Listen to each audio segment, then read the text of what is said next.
Right now, once cells are transplanted into the brain, only 3% of what you transplant survives the process. And then from those cells, only 10% form terminally differentiated neurons that are actually functioning and restoring function. And then from those remaining 10% of the 3%, they remain susceptible to the same disease mechanisms that killed the cells in the first place. Because as if you have a fire in the brain that killed the 95% of cells, you're replacing these cells, but you're putting these cells into the fire again. And so they remain susceptible. And so our lead innovation at the moment is a new neuroprotective protein that we have identified that when you overexpress it by these cells, it enhances survival at different levels. But more importantly, it specifically protects against 4 different mechanisms which are driving Parkinson's disease. And therefore, we're giving the cell a shield against the fire, ensuring that these cells can actually survive on the longer term. Parkinson's has outlasted decades of promising therapies. So what makes a cell therapy approach meaningfully different? And could it do more than simply replace lost neurons? In this episode, I'm joined by Bilal Fares, who is a neuroscience entrepreneur and co-founder of AzureCell, a venture turning a single biological insight from the University of Geneva into a translational platform.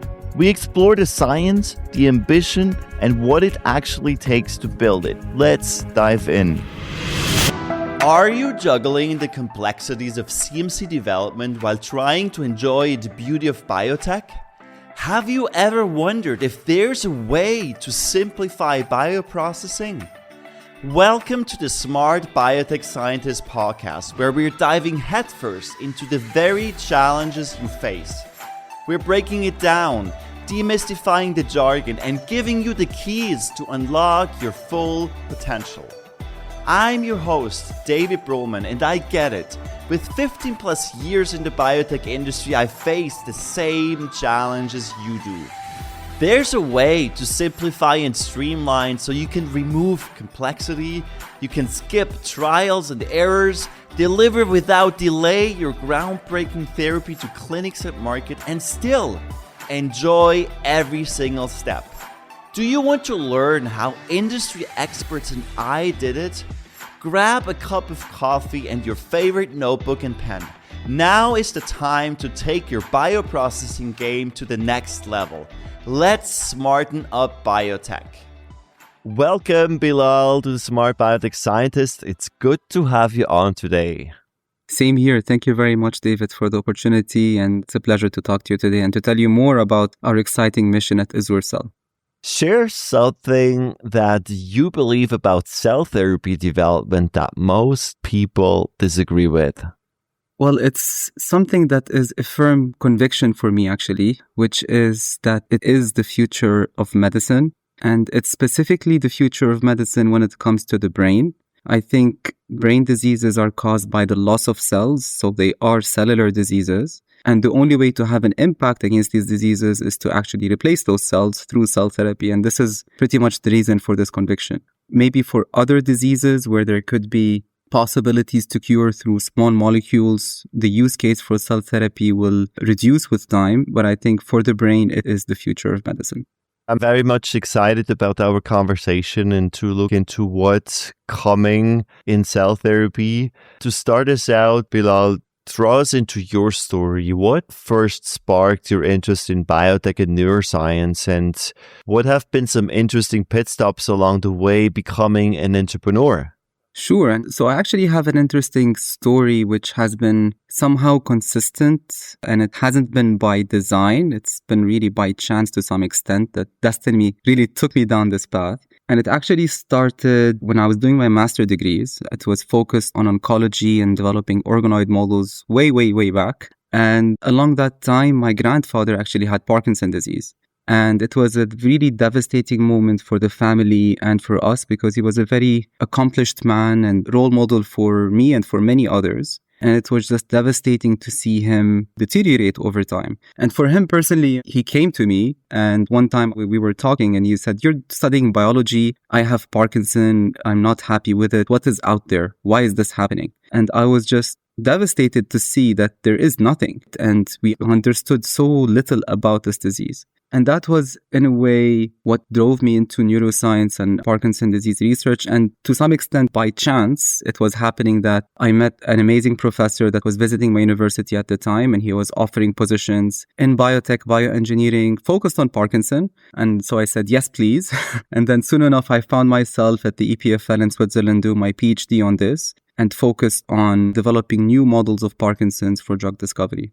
Then I had another kind of incident that happened as I was finishing my PhD, which is the long-term business partner of my dad. He also had Parkinson's. I remember meeting him and his son, and for him it was very rapidly progressing, and it was also very heartbreaking. And I remember his son was asking me, okay, you're studying Parkinson, what have you been doing? And I said, well, we were now able to reproduce certain features of Parkinson in a mouse and in mouse neurons. And he looked at me and said, in a mouse? Okay, how does this help me?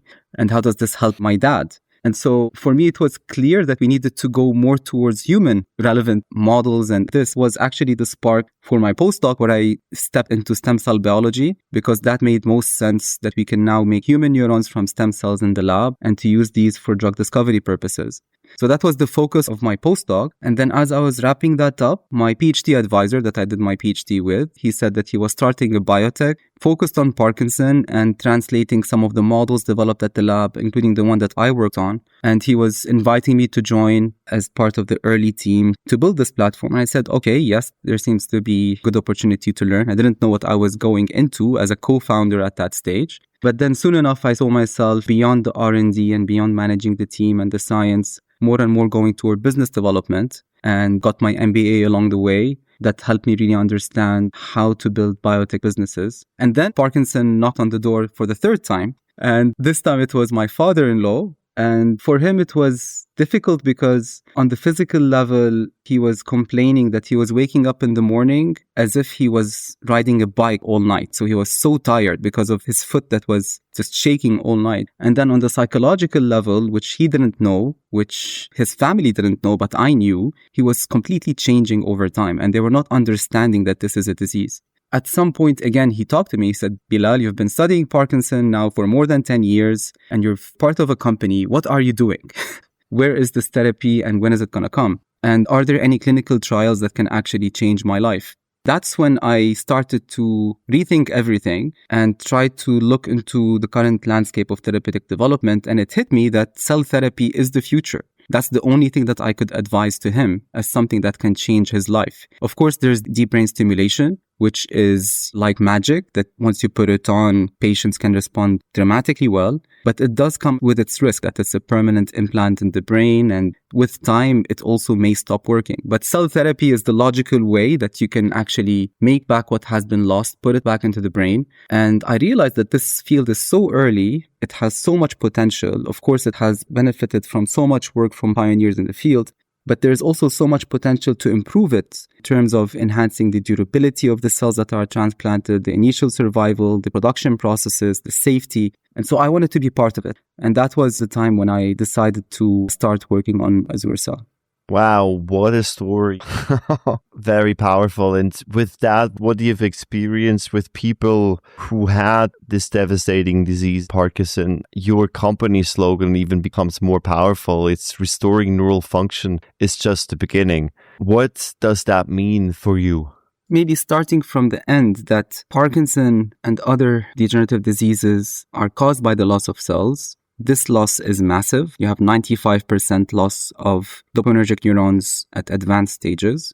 And cell therapy is the only modality that would allow us to restore what has been lost, to replace what has been lost. But now, through the power of genetic engineering, we can think of possibilities where we don't only restore what has been lost, not only those 95%, but we can use these transplanted cells to produce therapeutics in the brain to protect the remaining neurons. And this is a possibility that is becoming more and more possible with advances in genetic engineering and therapeutic development. But beyond this, you can also think about cell therapy as a potential modality where you don't necessarily need to restore function, but you just need to have sufficient bioavailability of therapeutics in the brain. Because right now, a major limitation, as everyone knows, for therapeutic development for the brain is the blood-brain barrier, especially when you're developing large molecules. As development of cell therapies becomes more and more permissive, one can think of cell therapy as a way to deliver therapeutics into the brain. And with that, you're not necessarily restoring function for certain diseases, but ensuring that you're modulating pathogenic mechanisms in the brain.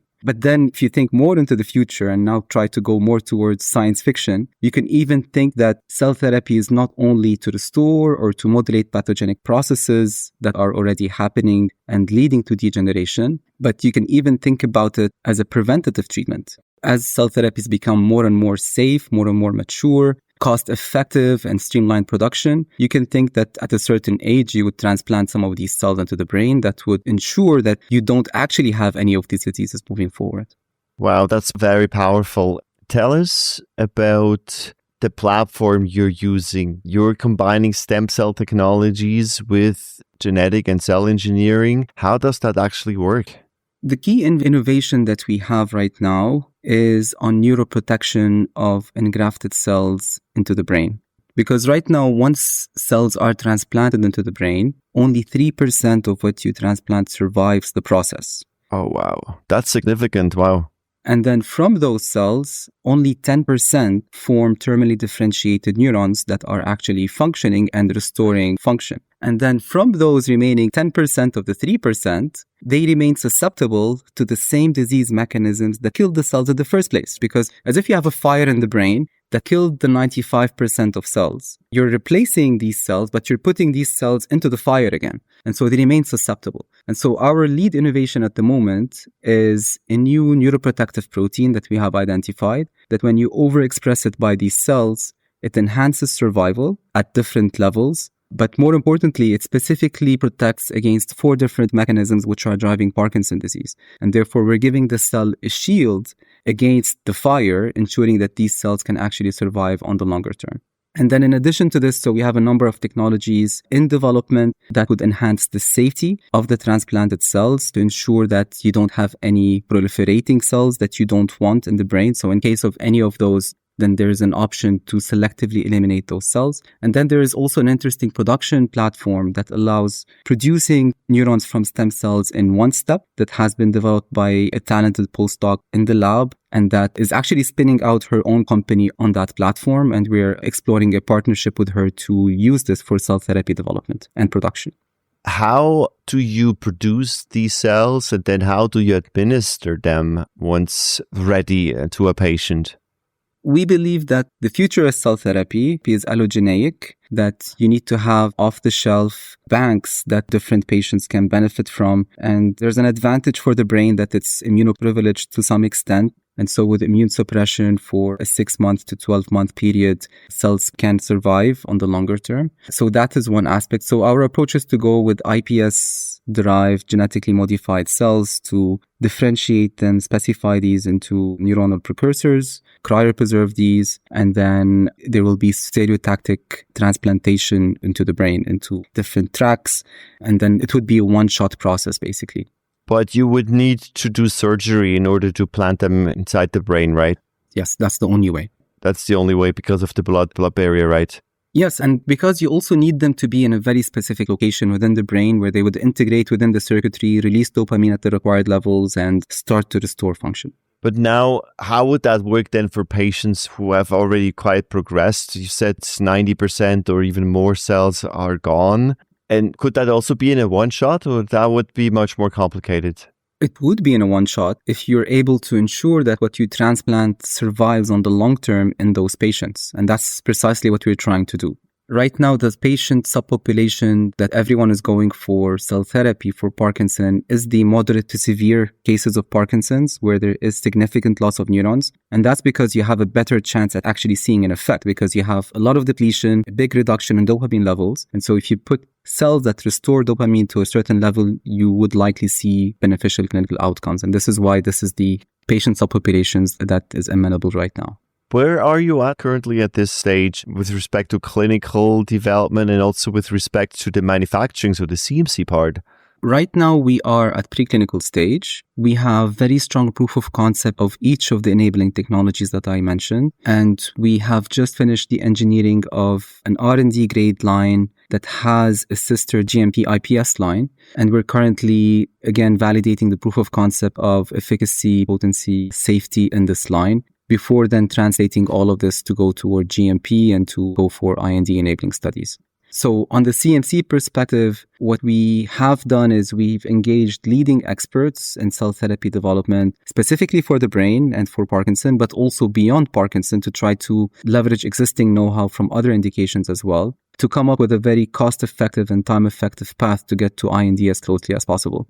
And I would say our approach there is to focus on what we are best at with this early preclinical development in-house, and to partner with the best when it comes to actual translation of these processes and GMP development. And so we're in touch with a number of potential partners that could support us along the way and accelerate getting to IND as soon as possible. Now, as you've said it before, there are not many options out there for Parkinson. So Parkinson has defeated many therapeutic approaches over the decades. Now, you made a case for cell therapy. Why are you so confident that your way of cell therapy will work, considering that a lot of previous developments have not worked? Again, just to recap in a second, that Parkinson is a cellular disease. You have the significant loss of cells. The current therapeutic available option is a symptomatic one, where you boost the activity of remaining neurons. So you boost the activity of the remaining 5% at the end. And up to a certain level, this works. But again, because it doesn't interfere with what is killing these cells, you even lose those 5% over time. And so at a certain time, these therapies stop working, or they become very difficult to titrate the dose that you actually have to give. So that is the current state of the art. Today, you have these symptomatic treatments that boost the activity of remaining neurons. Then you've had a class of therapeutics over the past, I would say, 20, 30 years, which are aiming to protect these 5%. That's been the major goal. Let's keep these, and then we go with the symptomatic and we see what happens. And then so far, unfortunately, that hasn't worked. There have been a lot of failures when it comes to this. And I would say one part is because many of these therapeutics have been treating Parkinson as a simple disease where you can go after one specific mechanism at a time. And we understand more and more that Parkinson is very complex with a number of diseases which are important and relevant. And so this approach of single pathway for a therapeutic, I think, is becoming more and more difficult to go with and hasn't been able to protect those remaining neurons. The other limitation has been, even if you do have a good therapeutic, a complex one, it's very difficult to get to the brain with the blood-brain barrier and all of those limitations. So, for example, antibody-based therapeutics work like a charm when it comes to in vitro models, to in vivo models, when you have enough of these in the brain. But recent clinical trials, unfortunately, have had issues because of the blood-brain barrier. So you have systemic administration of these antibodies into the bloodstream. And from the 100% that you give to the bloodstream, you have less than 0.1% that makes it to the brain. And then from that 0.1%, God knows how much is actually interacting with your target. And so then you shouldn't be super surprised why it doesn't really work. So cell therapy is fundamentally different, that to some extent don't really care about those remaining 5% initially. You want to replace the 95%, but it's the future of medicine because then you can engineer these cells to also protect the 5%. And so it's a comprehensive kind of modality that would allow for restoration and disease modification in the upcoming generations of it that will be coming. So cell therapy could also be the solution for other diseases like Alzheimer then, or some other brain diseases, right?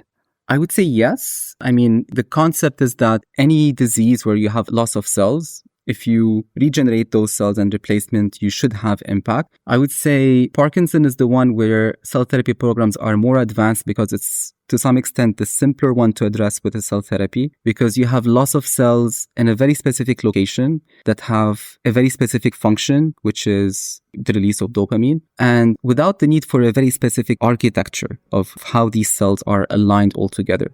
And so that has worked. For Alzheimer's, for example, when you have much bigger loss throughout the brain, and there you're dealing with memories, which are also to some extent a black box, and without so much understanding of how these are formed and retained and transmitted and all of that, where you have architectures, for example, in the hippocampus and different layers and cortex, I think it will be coming, but it just needs more time. I think there are some investigational programs for Alzheimer's with cell therapy, but they're not as advanced as for Parkinson's or other diseases where a little bit simpler to tackle. Moving beyond cell replacement isn't a slogan. It's a different bet on how we restore neural function. And Bilal Fares showed us why the science and the platform have to evolve together. There is more ahead where we get into the manufacturing and the entrepreneurial realities. If this conversation gave you something useful, please take a moment to leave a review on Apple Podcasts or your favorite platform. Thank you for tuning in, and we'll see you next time. All right, smart scientists. That's all for today on the Smart Biotech Scientist podcast. Thank you for tuning in and joining us on your journey to bioprocess mastery. If you enjoyed this episode, please leave a review on Apple Podcasts or your favorite podcast platform.